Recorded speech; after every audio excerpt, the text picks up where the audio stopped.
ನಮಸ್ತೆ. ಝೀ ನ್ಯೂಸಿನ ವಾಹಿನಿಯ ಎಲ್ಲ ವೀಕ್ಷಕರಿಗೂ ಅಖಂಡ ಜ್ಯೋತಿಷ್ಯ ಕಾರ್ಯಕ್ರಮಕ್ಕೆ ಸ್ವಾಗತ. ನಾನು ನಿಮ್ಮ ಶ್ರೀನಿಧಿ ಹೊಳ್ಳ. ಇಂದು ನಮ್ಮ ಜೀವಿತಾವಧಿಯಲ್ಲಿ ಹೇಗೆ ಮದುವೆಯ ನಂತರ ಸಂತಾನ ಆದ ನಂತರದಲ್ಲಿ ಆ ಮಗುವಿನ ವಿಷಯದಲ್ಲಿ ವಿದ್ಯೆಯ ವಿಚಾರಗಳಿಗೆ ನಾವೆಷ್ಟು ಉತ್ಸುಕರಾಗಿರ್ತೇವೆ, ಹಾಗೆ ಉನ್ನತವಾಗಿರುವಂಥ ಶಿಕ್ಷಣವನ್ನು ಕೊಡಿಸ್ಬೇಕನ್ನುವಂಥ ಚಿಂತನೆಗಳನ್ನು ತೆಗೆದುಕೊಂಡಿರ್ತೇವೆ, ಹಾಗೆ ಮಗುವಿಗೆ ಒಳ್ಳೆ ವಿದ್ಯೆ ಅನ್ನುವಂಥದ್ದು ಆಗಬೇಕು ಅನ್ನುವಂಥ ಆಕಾಂಕ್ಷೆಯನ್ನು ಇಟ್ಕೊಂಡಿರ್ತೇವೆ. ಈ ಒಂದು ಕಾರಣಗಳು ಹಲವಾರು ರೀತಿಯಾಗಿರ್ತಕ್ಕಂಥ ತೊಂದರೆಗಳು ಅನ್ನುವಂಥದ್ದು ವಿದ್ಯೆಗೆ ಬರ್ತದೆ. ಯಾವುದರಿಂದ ಎಲ್ಲ ತೊಂದರೆ ಬರ್ತದೆ ಅಂತ ಕೇಳಿದರೆ, ಒಂದು ಜ್ಯೋತಿಷ್ಯ ಶಾಸ್ತ್ರ. ಜ್ಯೋತಿಷ್ಯದ ಮುಖಾಂತರವಾಗಿ ಜ್ಯೋತಿಷ್ಯದ ಒಂದು ಚಕ್ಷುವಿನಿಂದ ನೋಡಿದಾಗ ವಿದ್ಯೆ ಯಾವ ಕಾರಣದಲ್ಲೂ ಕುಂಠಿತವಾಗ್ಬೋದು. ಯಾಕಾಗಿ ಅಂತ ಕೇಳಿದರೆ, ಕೆಲವೊಂದು ಗ್ರಹಗಳ ದೋಷ ಅನ್ನುವಂಥದ್ದು. ಹೇಗೆ ಇಬ್ಬರು ವೈಮನಸ್ಯ ಇರುವಂಥ ವ್ಯಕ್ತಿಗಳು ಅಂತ ಹೇಳಿದರೆ, ಅಜಾತವಾಗಿರ್ತಕ್ಕಂಥ ಶತ್ರು, ಪರಮ ಶತ್ರುವಾಗಿರುವಂಥವನು ಒಬ್ಬ ಮನುಷ್ಯನ ಎದುರುಗಡೆ ಬಂದ ಅಂತಾದರೆ ಅವರೇನು ಮಾಡ್ತಾರೆ? ಇಬ್ಬರು ಹೊಡೆದಾಡ್ಕೊಳ್ತಾರೆ, ಅಥವಾ ಅವಾಚ್ಯ ಪದಗಳಿಂದ ಬೈಕೊಳ್ತಾರೆ, ಅಥವಾ ಇನ್ನು ಅವರಿಗೆ ತೊಂದರೆ ಆಗುವಂತಹ ಕೆಲಸಗಳನ್ನು ಮಾಡ್ತಾರೆ. ಈ ಎದುರುಗಡೆ ಇರುವಂಥ ವ್ಯಕ್ತಿಗೆ ತೊಂದರೆ ಆಗುವಂಥ ಕೆಲಸ ಇವನು ಮಾಡಿದ ಅಂತಾದರೆ ಇವನಿಗೆ ತೊಂದರೆ ಆಗುವಂಥ ಕೆಲಸ ಅವನು ಮಾಡ್ತಾ ಇರ್ತಾನೆ. ಇದೇ ರೀತಿಯಾಗೂ ಸಮೇತ ಮನುಷ್ಯನ ಜಾತಕದಲ್ಲಿಯೂ ಕೆಲವೊಂದು ಗ್ರಹಗಳು ಅನ್ನುವಂಥದ್ದು ಆಗೋದಿಲ್ಲ. ಅಂತ ಹೇಳಿದರೆ, ಒಂದು ಗ್ರಹಗಳನ್ನು ಕಂಡ್ರೆ ಮತ್ತೊಬ್ಬನಿಗೆ ಆಗೋದಿಲ್ಲ. ಶತ್ರುವಿನ ಮನೆಗೆ ಆ ಒಂದು ಗ್ರಹ ಪ್ರವೇಶ ಮಾಡಿದಾಗ ಅಂತ ಹೇಳಿದರೆ, ಆ ಗ್ರಹ ಅನ್ನುವಂಥದ್ದು ದೃಷ್ಟಿಯನ್ನು ಕೊಟ್ಟಾಗ ಅಥವಾ ಪ್ರವೇಶವನ್ನು ಮಾಡಿದಾಗ ಯಾವ ಮನೆಯ ಒಂದು ಚಿಂತನೆ ಅನ್ನುವಂಥದ್ದಿದ್ದಾವೋ, ವಿದ್ಯೆಗೆ ಸಂಬಂಧಿತವಾಗಿರುವಂಥ ಮನೆಯಲ್ಲಿ ಪಾಪಗ್ರಹಗಳು ಬಂದು ಅಂತಾದರೆ, ಯಾವ ಪಾಪಗ್ರಹ ಅನ್ನುವಂಥವನು ಬಂದಿದ್ದಾನೋ ಅವನಿಂದ ಸಂಜನಿತವಾಗಿರುವಂಥ ದೋಷಗಳನ್ನು ಅವನ ಕೊಟ್ಟು ಆ ವಿದ್ಯೆಗೆ ತೊಂದರೆಯನ್ನು ಕೊಡುವಂಥದ್ದು. ಇನ್ನೊಂದು, ಸಾಮಾಜಿಕವಾಗಿ ನಮ್ಮ ಸುತ್ತಮುತ್ತ ನಡೆಯುವಂತಹ ವಿಷಯಗಳು, ಸಹವಾಸ ದೋಷಗಳಾಗಿರಬಹುದು, ಅಥವಾ ವಿದ್ಯೆ ಅನ್ನುವಂಥದ್ದು ಎಲ್ಲರಿಗೂ ಕಬ್ಬಿಣದ ಕಡಲೆಯಾದರೂ ಸಮೇತ ಅದು ಜೀವನಕ್ಕೆ ಅತ್ಯವಶ್ಯವಾಗಿರ್ತಕ್ಕಂಥ ವಿಷಯಗಳು. ಈ ಒಂದು ಜೀವಿತ ಅವಧಿಯಲ್ಲಿ ವಿದ್ಯೆ ಅನ್ನುವಂಥದ್ದು ಕೇವಲ 1ರಿಂದ 10 ತನಕ ಓದುವಂಥದ್ದು, ನಂತರ ಕಾಲೇಜಿಗೆ ಹೋಗುವಂಥದ್ದು, ಮೆಡಲ್ ತಗೊಳ್ಳುವಂಥದ್ದು, ಇದೆಲ್ಲವೂ ವಿದ್ಯೆ. ಆದರೆ ಮನುಷ್ಯನ ಜೀವನವನ್ನು ಸರಿದೂಗಿಸ್ಕೊಂಡು ಹೋಗಬೇಕು ಅಂತಾದರೆ ಖರ್ಚು ವೆಚ್ಚಗಳನ್ನು ಮಾಡುವಂತಹ ವಿದ್ಯೆಯೂ ಅವನಿಗೆ ಗೊತ್ತಿರಬೇಕು. ಅವನಿಗೆ ಕೋಟ್ಯಾಂತರ ರೂಪಾಯಿ ಹಣ ಇದ್ದು ಆ ಹಣದ ಮೌಲ್ಯ ಅನ್ನುವಂಥದ್ದೇ ಅವನಿಗೆ ಗೊತ್ತಿಲ್ಲ ಅನ್ನೋದಾದರೆ ಅವನು ಪರಿಪಕ್ವವಾಗಿ ಆ ಒಂದು ಜೀವಿತಾವಧಿಯಲ್ಲಿ ಅವನು ಜೀವನ ಮಾಡಲಿಕ್ಕೆ ಸಾಧ್ಯತೆ ಇಲ್ಲ. ಅದು ವಿದ್ಯೆಗೆ ಸಂಬಂಧಿತವಾಗಿರುವಂಥದ್ದು. ಹಾಗೆ ಭಾಷೆ ಅನ್ನುವಂಥದ್ದು, ಇರುವಂಥ ಹಣವನ್ನು ನಾವು ಖರ್ಚು ಮಾಡಬೇಕಂತಾದರೆ ಯಾವ ರೀತಿ ಭಾಷೆ ಅನ್ನುವಂಥದ್ದು ಬರಬೇಕು ಅನ್ನುವಂಥದ್ದು, ಯಾರ ಹತ್ರ ಹೇಗೆ ಮಾತಾಡಬೇಕು ಅನ್ನುವಂಥ ಚಿಂತನೆಗಳು ಸಾಮಾಜಿಕವಾಗಿ ನಮ್ಮ ತಲೆಯಲ್ಲಿರಬೇಕು.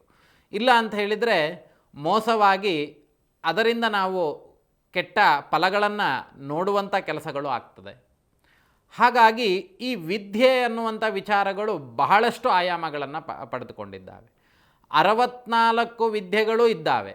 ಅದರಲ್ಲಿ ಒಬ್ಬರನ್ನು ಹಾಳು ಮಾಡುವಂಥದ್ದಕ್ಕೂ ವಿದ್ಯೆ ಅಂತೇಳಿ ಹೇಳಿದ್ದಾರೆ, ವಿಷವನ್ನು ತಯಾರು ಮಾಡುವಂಥದ್ದನ್ನು ವಿದ್ಯೆ ಅಂತ ಹೇಳಿದ್ದಾರೆ, ಒಬ್ಬರಿಗೆ ಕೆಟ್ಟದನ್ನು ಮಾಡುವಂಥದ್ದು ಅದು ಒಂದು ವಿದ್ಯೆ ಅಂತ ಹೇಳಿದ್ದಾರೆ. ಅದಕ್ಕಾಗಿಯೇ ದೊಡ್ಡವರು ಹೇಳಿರುವಂಥದ್ದು 64 ವಿದ್ಯೆಗಳು ಅನ್ನುವಂಥದ್ದು. ಶತ್ರುಗಳಿಂದ ನಮ್ಮ ದೇಹವನ್ನು ರಕ್ಷಣೆ ಮಾಡಿಕೊಳ್ಬೇಕಂತಾದರೆ ನಮ್ಮ ದೇಹಕ್ಕೆ ಬೇಕಾಗಿರುವಂತಹ ಕಲೆಗಳು ಅನ್ನುವಂಥದ್ದು, ನಮ್ಮ ದೇಹ ರಕ್ಷಣೆಗೆ ಬೇಕಾಗಿರುವಂಥದ್ದು ಕಲೆಗಳನ್ನು ನಾವು ಚಿಂತನೆ ಮಾಡ್ಬೋದು. ಅಂತ ಹೇಳಿದರೆ ಕಲರಿ ಆಗಿರಬಹುದು, ಅಥವಾ ನಮ್ಮ ದೇಹವನ್ನು ರಕ್ಷಣೆ ಮಾಡಲಿಕ್ಕೆ ಹೋಗಲಿಕ್ಕೋಸ್ಕರವಾಗಿ ಅಸ್ತ್ರಶಸ್ತ್ರಗಳನ್ನು ಹೇಗೆ ಉಪಯೋಗಿಸಬೇಕನ್ನುವಂಥ ವಿದ್ಯೆಯೂ ನಮ್ಮಲ್ಲಿರಬೇಕು. ಅದಾದ ನಂತರದಲ್ಲಿ, ಅಸ್ತ್ರಶಸ್ತ್ರಗಳಾದ ನಂತರದಲ್ಲಿ ಪಾಕಶಾಸ್ತ್ರ ಅನ್ನುವಂಥದ್ದು, ರಸಶಾಸ್ತ್ರ ಅನ್ನುವಂಥದ್ದು, ಹೇಗೆ ಮನುಷ್ಯನ ಜೀವನದಲ್ಲಿ ಇವತ್ತಿನ ಕಾಲದಲ್ಲಿ ಎಲ್ಲ ಮನೆಗೆ ಹೋದ್ರೂ ಕೂಡಲೇ ಎಲ್ಲ ಮನೆಗೆ ಹೆಂಡತಿ ತಂದು ಕೊಡ್ಬೋದು, ಅಥವಾ ಒಂದು ಆರ್ಡ್ರ್ ಮಾಡ್ತಿದ್ದಂಗೆ ಸ್ವಿಗ್ಗಿಯಿಂದ ಬರ್ಬೋದು. ಆದರೆ ಈ ಪಾಕಶಾಸ್ತ್ರ ಅನ್ನುವಂಥ ವಿದ್ಯೆಯೂ ಮನುಷ್ಯನಿಗೆ ಗೊತ್ತಿರಬೇಕಂತ. ಯಾಕೆ ಅಂದರೆ ಅತಿಯಾಗಿರುವಂಥ ತುಪ್ಪವನ್ನು ತಿಂದರೆ, ಇವತ್ತಿನ ಕಾಲಘಟ್ಟದ ರೀತಿಯಲ್ಲಿ ತಗೊಳ್ಳುವಾಗ ಹಿಂದಿನ ಕಾಲದಲ್ಲಿ ನಮಗೇನಾಗ್ತಾ ಇತ್ತು ಅಂತ ಕೇಳಿದರೆ, ತುಪ್ಪ ಅನ್ನುವಂಥದ್ದು ವರ್ಷಕ್ಕೊಂದು ಬಾರಿ ತಿಂತಾ ಇದ್ವಿ. ಇವತ್ತು ಎಲ್ಲ ಉಪಹಾರ ಗೃಹಗಳಾಗಿರಬಹುದು ಅಥವಾ ನಮ್ಮ ಮನೆಗಳಲ್ಲಾಗಿರಬಹುದು, ಅತಿಯಾಗಿರ್ತಕ್ಕಂಥ ತುಪ್ಪವನ್ನು ನಾವು ಸೇವನೆ ಮಾಡ್ತಾ ಇದ್ದೇವೆ.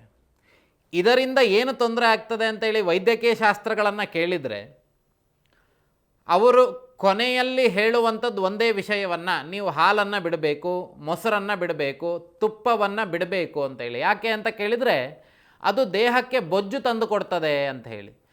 ಹಿಂದೆ ತುಪ್ಪವನ್ನು ವರ್ಷಕ್ಕೊಂದ್ಸಲಿ ತಿಂದರೂ ಸಮೇತ ದೇಹವನ್ನು ಅತಿಯಾಗಿ ದಂಡಿಸ್ತಾ ಇದ್ದರು. ಈಗಿನ ಕಾಲದಲ್ಲಿ ದಂಡಿಸ್ತಾ ಇಲ್ಲ. ತುಪ್ಪವನ್ನು ತಿನ್ನುವಂಥದ್ದು ಒಂದು ಕಡೆ ಸುಮ್ಮನೆ ಕುತ್ಕೊಂಡು ಬಿಟ್ಟರೆ ಅದರ ತತ್ವ ಅನ್ನುವಂಥದ್ದು ಏನಾಗ್ತದೆ, ದೇಹದಲ್ಲೇ ಉಳಿತದೆ. ಆ ದೇಹದಲ್ಲಿ ಉಳಿದಂಥ ಕಾರಣದಿಂದ ಅದರಿಂದ ಉತ್ಪಾದನೆ ಆಗುವಂಥ ಬೊಜ್ಜು ಅನ್ನುವಂಥದ್ದು ಅನೇಕ ರೀತಿಯಾಗಿರ್ತಕ್ಕಂಥ ತೊಂದರೆಗಳನ್ನು ಕೊಡ್ತದೆ. ಇದ್ಯಾಕೆ ನಾನು ನಿಮಗೆ ಹೇಳ್ತಾ ಇದ್ದೇನೆ ವಿದ್ಯೆಯ ವಿಚಾರದಲ್ಲಿ ಅಂತ ಕೇಳಿದರೆ, ಆಗಲೇ ಹೇಳಿದಂತೆ ಮನುಷ್ಯನಿಗೆ ಒಂದು ವಸ್ತುವಿನ ಮೇಲೆ ಯಾವಾಗ ಜ್ಞಾನ ಇಲ್ಲದಲೇ ಅದನ್ನು ಸೇವನೆ ಮಾಡ್ತಾ ಹೋಗ್ತಾನೆ, ಅದರಿಂದ ಆಗುವಂಥ ಸಾಧಕ ಬಾಧಕಗಳು ಅನ್ನುವಂಥದ್ದು ಅವನಿಗೆ ಯಾವಾಗ ಗೊತ್ತಿರೋದಿಲ್ಲ, ಹಾಗೆ ಅದನ್ನು ಸೇವನೆ ಮಾಡ್ತಾನೆ, ಅದರಿಂದ ಉಂಟಾಗುವಂತಹ ಪ್ರತಿಬಂಧಕ ದೋಷಾದಿಗಳನ್ನು ತಡ್ಕೊಳ್ಳಿಕ್ಕೂ ಅವನಲ್ಲಿ ಶಕ್ತಿ ಇರಬೇಕು, ಇಲ್ಲಾಂದರೆ ರೆಡಿ ಇರಬೇಕು ಅಂತ ಹೇಳಿ. ಹಾಗೆ ಯಾವ ಆಹಾರವನ್ನು ನಾನು ತಿಂದರೆ ಅದು ನನ್ನ ದೇಹಕ್ಕೆ ಯಾವ ರೀತಿ ತೊಂದರೆಗಳನ್ನು ಕೊಡ್ತದೆ, ನಾನು ಅದನ್ನು ಹೇಗೆ ಪರಿಹಾರ ಮಾಡಿಕೊಳ್ಬೇಕು ಅನ್ನುವಂಥ ವಿಚಾರಗಳು ತಿಳ್ಕೊಳ್ಳುವಂಥದ್ದು ವಿದ್ಯೆ.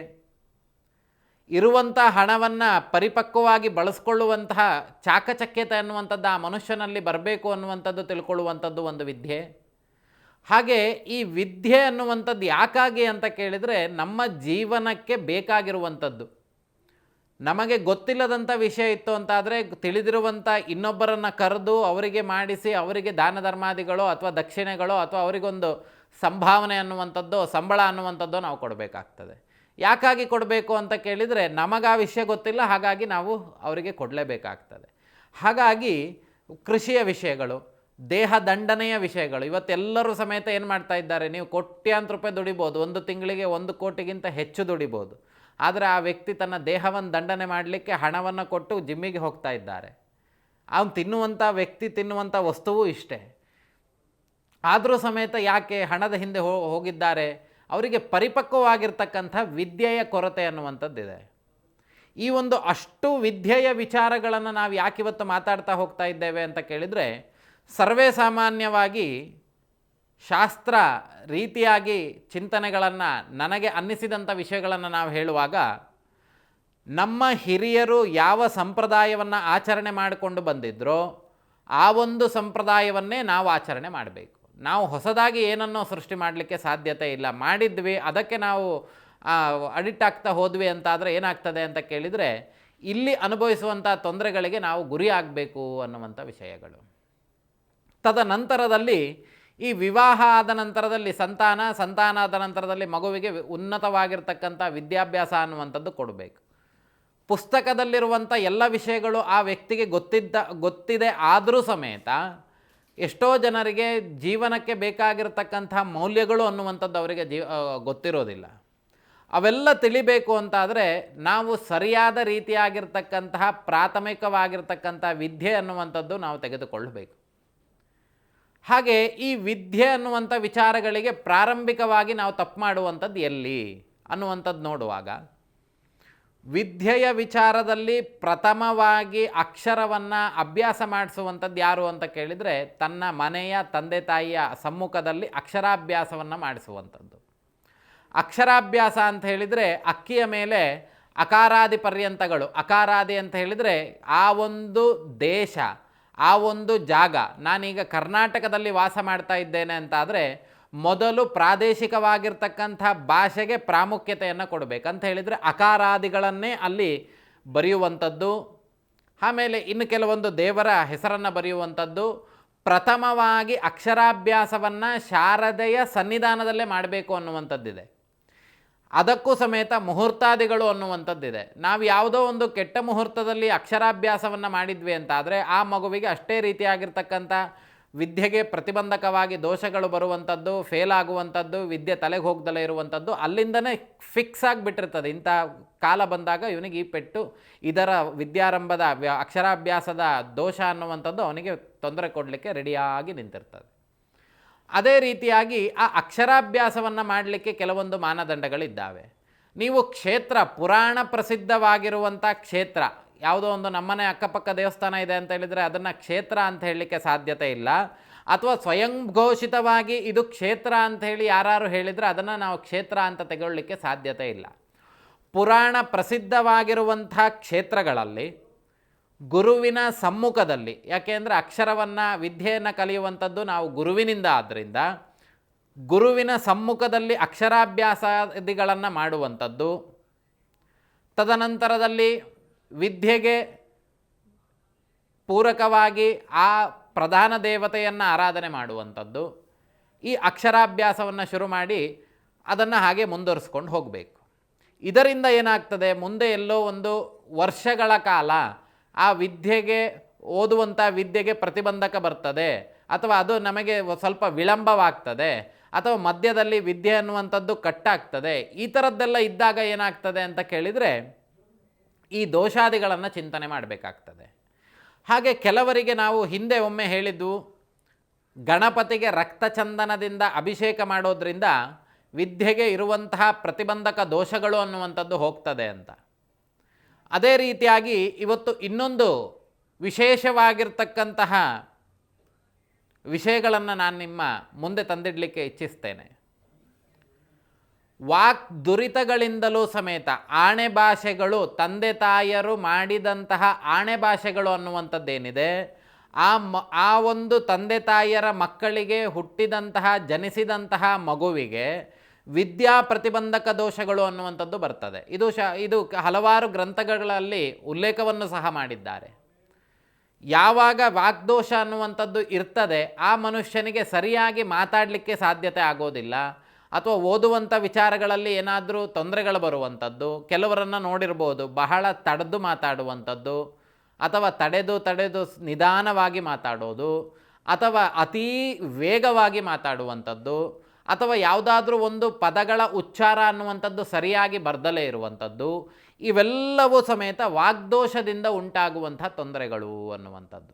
ಹಾಗೆ ಆ ಕೆಲವೊಂದು ವಿದ್ಯಾ ಪ್ರತಿಬಂಧಕಕ್ಕೆ ವಾಗ್ದುರಿತಗಳನ್ನು ಸಮೇತ ನಾವು ಪರಿಹಾರ ಮಾಡಿಕೊಳ್ಬೇಕು ಅನ್ನುವಂಥದ್ದು. ಇಲ್ಲ ಅಂತಾದರೆ ಆ ಮಗುವಿಗೆ ಓದಲಿಕ್ಕೆ ಬೇಕಾಗಿರುವಂತಹ ಪ್ರಾಥಮಿಕವಾಗಿರ್ತಕ್ಕಂಥ ಆರೋಗ್ಯ ಅನ್ನುವಂಥದ್ದು ದೇಹದಲ್ಲಿ ಇರೋದಿಲ್ಲ.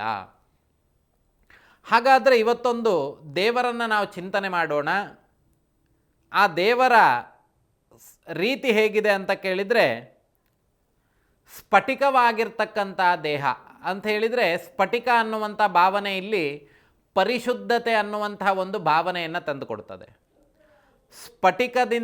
ಸ್ಫಟಿಕದ ರೀತಿಯಲ್ಲಿ ಪಾರದರ್ಶಕತೆ ಇರುವಂತಹ, ಅಂದರೆ ಅಷ್ಟು ಭಕ್ತರಿಗೆ ಖಂಡಿತವಾಗ್ಲಿಯೂ ಫಲಗಳನ್ನು ಕೊಡುವಂತಹ ಭಾವನೆಯನ್ನು ಇಟ್ಟುಕೊಂಡಂಥದ್ದು. ರಜತವರ್ಣಂ ಅಂತ ಹೇಳಿದರೆ ಬೆಳ್ಳಿಯ ವರ್ಣ ಹೇಗಿದೆಯೋ ಅದೇ ರೀತಿಯಾಗಿರ್ತಕ್ಕಂಥ ದೇಹದ ವರ್ಣವಂತೆ. ಅಕ್ಷರಮಾಲೆಯನ್ನು, ಅಕ್ಷರದಿಂದ ಉಂಟಾದಂಥ ಮಾಲೆಯನ್ನು ಧರಿಸಿದವರು, ಅಮೃತ ಕಲಶವನ್ನು ಹಿಡಿದುಕೊಂಡಂಥವರು, ಚಿನ್ನದ ಅಮೃತ ಕಲಶವನ್ನು ಹಿಡಿದುಕೊಂಡು ಆ ಒಂದು ಚಿನ್ನದ ಅಮೃತ ಕಲಶದಲ್ಲಿ ಏನಿದೆ ಅಂತ ಕೇಳಿದರೆ ವಿದ್ಯೆಗೆ ಬೇಕಾಗಿರ್ತಕ್ಕಂಥ ಅಮೃತವನ್ನು ಹಿಡಿದುಕೊಂಡಂಥವನು. ಜ್ಞಾನ ಮುದ್ರಾ ಕರಾಬ್ಜೈಹಿ ಅಂತ ಹೇಳಿದರೆ ಜ್ಞಾನ ಮುದ್ರೆಯನ್ನು ಹಿಡಿದುಕೊಂಡಂಥವರು ಅಂತ ಹೇಳಿದರೆ, ಈ ದೇವರಿಗೆ ಭೂತ ಭವಿಷ್ಯತ್ ವರ್ತಮಾನ ಕಾಲಗಳಲ್ಲಿ ಇಂತಹ ವ್ಯಕ್ತಿ ನನ್ನನ್ನು ಆರಾಧನೆ ಮಾಡ್ತಾ ಇದ್ದಾನೆ ಅಂತಾದರೆ ಅವನ ಮನೋ ಇಚ್ಛೆಯನ್ನು ಭಗವಂತನೇ ಅರಿತುಕೊಂಡು ಜ್ಞಾನದ ಮುಖಾಂತರವಾಗಿ ಆ ಒಂದು ಸಾಧಕನಿಗೆ ಆಶೀರ್ವಾದ ಮಾಡುವಂತಹ ಶಕ್ತಿಯನ್ನು ಉಳ್ಳಂಥವನು. ಖಡ್ಗವನ್ನು ಕೈಯಲ್ಲಿ ಹಿಡಿದುಕೊಂಡಂಥವನು. ಚಂದ್ರಚೂಡಂ ತ್ರಿನೇತ್ರಂ ಅಂತ ಹೇಳಿದರೆ ತಲೆಯಲ್ಲಿ ಅರ್ಧ ಚಂದ್ರಾಕೃತಿಯ ಚಂದ್ರನನ್ನು ಧಾರಣೆ ಮಾಡಿದಂಥವನು. ತ್ರಿನೇತ್ರಂ ಅಂತ ಹೇಳಿದರೆ 3 ಕಣ್ಣುಗಳನ್ನು ಉಳ್ಳಂಥವನು, ವಿಶೇಷವಾಗಿರ್ತಕ್ಕಂತಹ ಆಭರಣಗಳಿಂದ ಅಲಂಕೃತಗೊಂಡಂತಹ ಒಂದು ದೇವರು ಯಾವುದು? ಮೇಧಾ ದಕ್ಷಿಣಮೂರ್ತಿ ಅಂತ ಹೇಳಿದರೆ ಮೇಧಸ್ಸು ಅಂತ ಹೇಳಿದರೆ ಕ್ರಿಯೇಟಿವಿಟಿ ಮೈಂಡ್ ಅನ್ನುವಂಥದ್ದು. ಈ ಮೇಧಾಶಕ್ತಿ ಅನ್ನುವಂಥದ್ದು ವಿದ್ಯೆಗೆ ಅತೀ ಪ್ರಾಮುಖ್ಯವಾಗಿರುವಂಥದ್ದು. ಸರ್ವೇ ಸಾಮಾನ್ಯವಾಗಿ ಎಲ್ಲರೂ ಮಾಡುವಂತಹ ಕೆಲಸವನ್ನು ನಾವಿವತ್ತು ಹೇಳಲಿಕ್ಕಿದ್ದೇವೆ. ಮೇಧಾಸೂಕ್ತ ಜಪವನ್ನು ಮಾಡಿಸಿ ಬ್ರಾಹ್ಮಣರಿಂದ, ಅದು ಸ್ವರಯುಕ್ತವಾಗಿರುವಂಥದ್ದು. ಯಾಕೆ ಸ್ವರ ಅಂತ ಕೇಳಿದರೆ, ನಾವು ಹೇಳಿದ್ವು ಯಾವಾಗ ಈ ಸಂತಾನ ದೋಷಾದಿಗಳು ಅಥವಾ ಗರ್ಭಿಣಿಯರು ಸುಮಧುರವಾಗಿರ್ತಕ್ಕಂಥ ಸಂಗೀತವನ್ನು ಅವರು ಶ್ರವಣ ಮಾಡಬೇಕು ಅನ್ನುವಂಥ ವಿಷಯಗಳು. ಯಾಕಾಗಿ ಅಂತ ಕೇಳಿದರೆ, ಆ ಜೀವಕೋಶಗಳು ಅನ್ನುವಂಥದ್ದು ಆ್ಯಕ್ಟಿವ್ ಆಗ್ತದೆ ಅಂತ ಹೇಳಿ. ಈ ಮೇಧಾಸೂಕ್ತದ ಜಪವನ್ನು ಮಾಡುವಂಥ ಸಂದರ್ಭದಲ್ಲಿ ಶಾಸ್ತ್ರಕಾರರು ಅದಕ್ಕೆ ಸ್ವರವನ್ನು ಇಟ್ಟಿದ್ದಾರೆ. ಸ್ವರ ಅಂತ ಹೇಳಿದರೆ, ಈ ಭಟ್ರು ಮಂತ್ರ ಹೇಳ್ತಿರುವಂಥ ಸಂದರ್ಭದಲ್ಲಿ ಕೆಲವು ಕಡೆ ವಾಯ್ಸನ್ನು ಮೇಲೆ ಅಂತ ಹೇಳಿದರೆ ಧ್ವನಿಯನ್ನು ಮೇಲು ಧ್ವನಿಯಲ್ಲಿ ಹೇಳ್ತಾರೆ, ಕೆಲವೊಂದು ಸಂದರ್ಭಗಳಲ್ಲಿ ಕೆಳಧ್ವನಿಯಲ್ಲಿ ಆ ಮಂತ್ರಗಳನ್ನು ಮೇಲುಧ್ವನಿ ಮಾಡುವುದು, ಕೆಳಧ್ವನಿ ಮಾಡುವುದು, ಮೇಲುಧ್ವನಿ ಮಾಡುವುದು, ಕೆಳಧ್ವನಿ ಮಾಡುವಂಥದ್ದು. ಯಾವ್ಯಾವ ಅಕ್ಷರವನ್ನು ಮೇಲುಧ್ವನಿ ಮಾಡಬೇಕು ಅನ್ನುವಂಥದ್ದನ್ನು ವಿಚಾರಗಳನ್ನು ಮಂತ್ರ ಪುಸ್ತಕದಲ್ಲಿ ಕೊಟ್ಟಿರ್ತಾರೆ. ಅದಕ್ಕೆ ಸ್ವರ ಅಂತೇಳಿ ಹೆಸರು.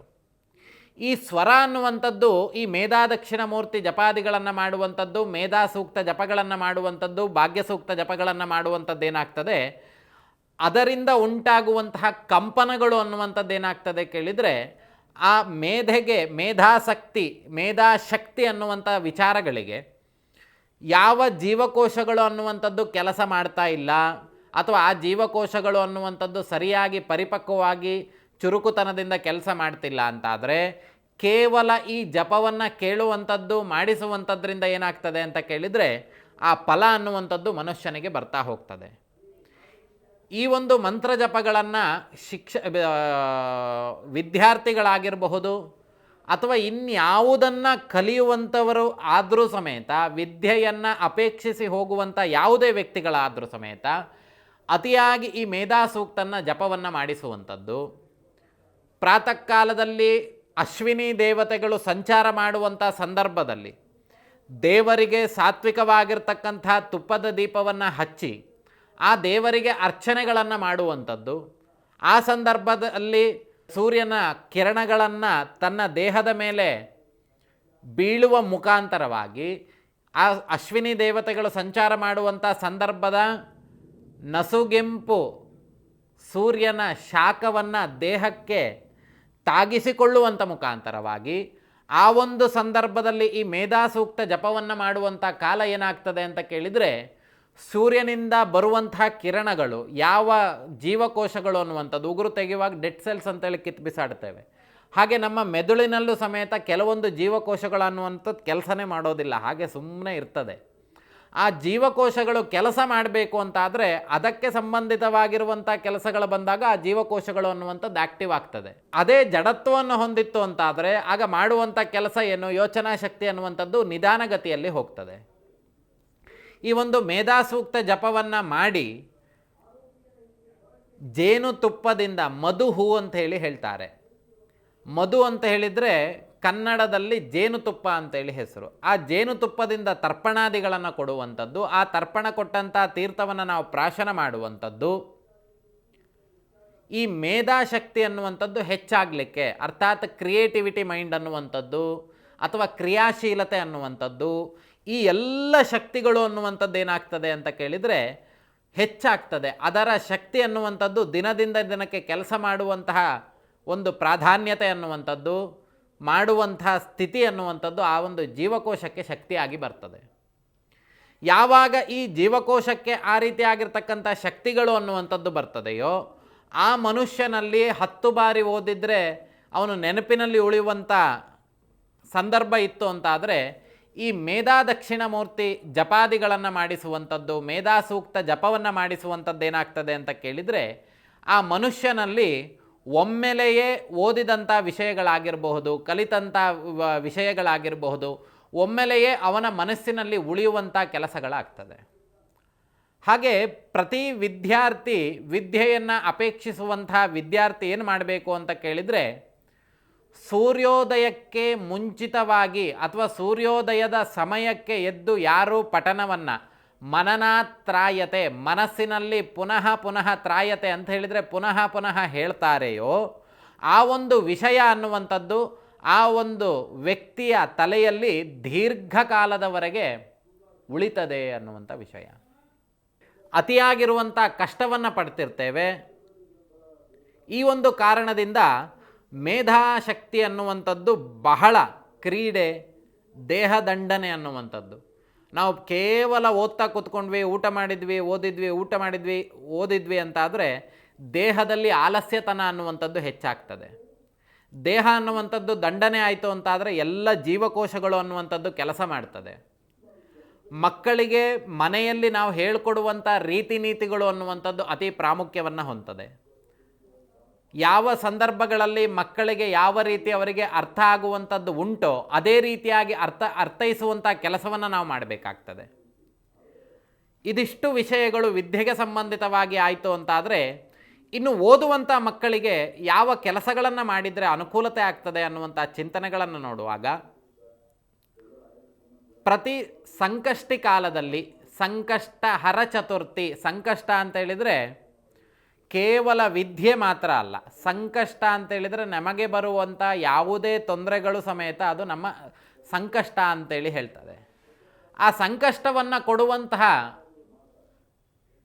ಯಾವುದೇ ದೋಷಗಳನ್ನು ಪರಿಹಾರ ಮಾಡಿಕೊಳ್ಬೇಕಂತಾದರೆ ಸಂಕಷ್ಟ ಹರ ಚತುರ್ಥಿಯ ದಿನದಂದು ನಾವು ಉಪವಾಸಾದಿಗಳನ್ನು ಕೈಗೊಳ್ಳುವಂಥದ್ದು, ಉಪವಾಸದಿಂದ ಗಣಪತಿಯನ್ನು ಸೇವನೆ ಮಾಡುವಂಥದ್ದು. ಉಪವಾಸ ಅಂತ ಹೇಳಿದರೆ ಕೇವಲ ಅನ್ನ ನೀರುಗಳನ್ನು ಬಿಡುವಂಥದ್ದು ಮಾತ್ರ ಉಪವಾಸ ಅಂತ ಹೇಳೋದಿಲ್ಲ. ಶಾಸ್ತ್ರದಲ್ಲಿ ಏನು ಹೇಳ್ತದೆ ಅಂತ ಕೇಳಿದರೆ, ಯಾವ ದೇವರ ಮುದ್ದೇಶದಿಂದ ನಾವು ಉಪವಾಸಾದಿ ವ್ರತವನ್ನು ಆಚರಣೆ ಮಾಡ್ತೇವೆಯೋ ಬಾಹ್ಯ ಪ್ರಪಂಚದಲ್ಲಿರುವಂಥ ಆಹಾರಗಳನ್ನು ಸೇವನೆ ಮಾಡುವಂಥದ್ದನ್ನು ಬಿಟ್ಟು ಆ ದೇವರ ಚಿಂತನೆಗಳನ್ನು ನಾವು ಸೇವನೆ ಮಾಡುವಂಥದ್ದು ಇತಿ ಉಪವಾಸ. ಅಂದರೆ ದೇವರ ಅಧೀನದಲ್ಲಿದ್ದು, ದೇವರ ಬುಡದಲ್ಲಿದ್ದು, ದೇವರ ಜೊತೆಯಲ್ಲಿದ್ದು, ದೇವರ ಸಾನ್ನಿಧ್ಯದಲ್ಲಿದ್ದು, ದೇವರ ಶಕ್ತಿಯ ಕ್ಷೇತ್ರಗಳಲ್ಲಿರುವಂಥ ಮುಖಾಂತರವಾಗಿ ಆ ದೇವರ ತತ್ವಗಳನ್ನು ನಾವು ಸೇವನೆ ಮಾಡಬೇಕು.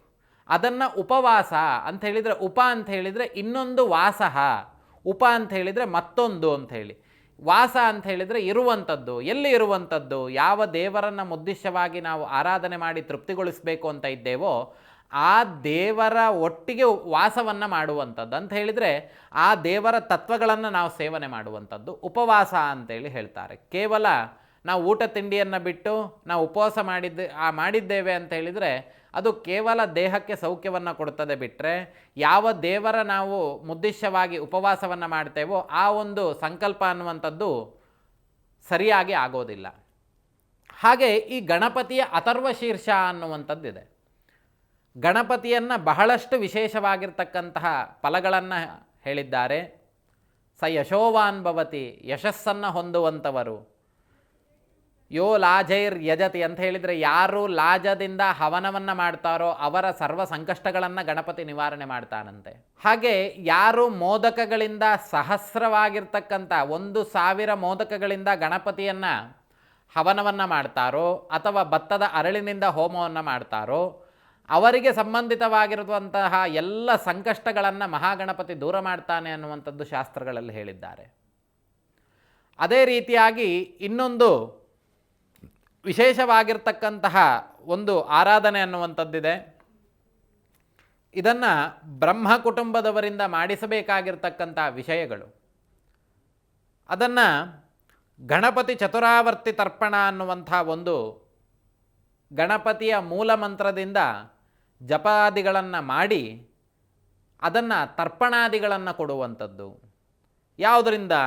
ಇಕ್ಷುದಂಡ ರಸಃ ಅಂತ ಹೇಳಿದರೆ ಕಬ್ಬಿನ ಹಾಲಿನಿಂದ ಗಣಪತಿ ಚತುರಾವರ್ತಿ ತರ್ಪಣಗಳನ್ನು ಮಾಡುವಂಥದ್ದು. ಇವೆಲ್ಲವೂ ಸಮೇತ ವಿಶೇಷವಾಗಿರ್ತಕ್ಕಂತಹ ಫಲಗಳನ್ನು ಕೊಡುವಂತಹ ಶಕ್ತಿಯನ್ನು ಉಳ್ಳಂತಹ ಪೂಜೆಗಳು. ಯಾರು ವಿದ್ಯಾ ಆಕಾಂಕ್ಷಿಗಳಾಗಿರ್ತಾರೋ ಆ ವಿದ್ಯಾ ಆಕಾಂಕ್ಷಿಗಳಾಗಿರುವವರು ಈ ಗಣಪತಿ ಚತುರಾವರ್ತಿ ತರ್ಪಣವನ್ನು ಇಕ್ಷುದಂಡ ರಸದಿಂದ ಇಕ್ಷುದಂಡ ಅಂತ ಹೇಳಿದರೆ ಕಬ್ಬಿನ ಹಾಲಿನ ರಸದಿಂದ ತರ್ಪಣಾದಿಗಳನ್ನು ಕೊಡುವಂಥದ್ದು. ಪುನಃ ರಕ್ತಚಂದನಾದಿಗಳ ನೀರಿನಿಂದ ತರ್ಪಣವನ್ನು ಕೊಡುವಂಥದ್ದು, ಎಳನೀರಿನಿಂದ ತರ್ಪಣವನ್ನು ಕೊಡುವಂಥದ್ದು, ಹಾಲಿನಿಂದ ತರ್ಪಣವನ್ನು ಕೊಡುವಂಥದ್ದು. ಇವೆಲ್ಲವೂ ಯಾಕಾಗಿ ಅಂತ ಕೇಳಿದರೆ, ಮನುಷ್ಯನಲ್ಲಿ ಹೇಗೆ ನಾವೊಂದು ಇಷ್ಟಪಟ್ಟಂಥ ವಸ್ತುವನ್ನು ತಿನ್ನಬೇಕು ಅಂತಾದರೆ ಬಹಳಷ್ಟು ದೂರ ಪ್ರಯಾಣವನ್ನು ಮಾಡಿ ಆದರೂ ನಾವು ತಿನ್ನುವಂಥ ಪ್ರಯತ್ನವನ್ನು ಹೇಗೆ ಮಾಡ್ತೇವೆಯೋ, ಈ ಕೆಲಸಗಳನ್ನು ಮಾಡೋದ್ರಿಂದ ನಿಮ್ಮ ಮಕ್ಕಳಿಗೆ ಅವರಾಗಿಯೇ ಓದುವಂಥ ಯೋಗ್ಯತೆಗಳು ಬರ್ತದೆ ಅನ್ನುವಂಥ ವಿಚಾರಗಳನ್ನು ನಾವು ತಿಳಿಸ್ಕೊಡ್ಲಿಕ್ಕೆ ಇಷ್ಟವನ್ನು ಪಡ್ತೇವೆ. ಹಾಗೆ ಇವತ್ತಿನ ಈ ಅಖಂಡ ಜ್ಯೋತಿಷ್ಯದ ಮುಖಾಂತರವಾಗಿ ವಿದ್ಯೆಗೆ ಇರುವಂಥ ಪ್ರತಿಬಂಧಕ ದೋಷಾದಿಗಳನ್ನು ಪರಿಹಾರ ಮಾಡಿಕೊಳ್ಳೋದಕ್ಕೋಸ್ಕರವಾಗಿ ಬೇಕಾಗಿರ್ತಕ್ಕಂಥ ಪರಿಹಾರದ ಮಾರ್ಗಗಳನ್ನು ಹೇಳಿದ್ದೇನೆ. ಇವೆಲ್ಲವನ್ನು ಅನುಸರಿಸಿ ನಿಮ್ಮ ಜೀವನದಲ್ಲಿ ವಿದ್ಯೆಗೆ ಇರುವಂಥ ಪ್ರತಿಬಂಧಕ ದೋಷಗಳನ್ನು ನಿವೃತ್ತಿ ಮಾಡಿಕೊಳ್ಳಿ ಅಂತ ಹೇಳುವ ಮುಖಾಂತರವಾಗಿ ಇವತ್ತಿನ ಕಾರ್ಯಕ್ರಮವನ್ನು ಸಮಾಪ್ತಿ ಮಾಡುವಂಥ ಸಮಯ ಬಂದಿದೆ. ನಾನು ನಿಮ್ಮ ಶ್ರೀನಿಧಿ ಹೊಳ್ಳ, ಎಲ್ಲರಿಗೂ ಶುಭವಾಗಲಿ ಅಂತ ಹೇಳಿ ಈ ಮೂಲಕವಾಗಿ ಆಶೀರ್ವಾದವನ್ನು ಮಾಡ್ತೇನೆ.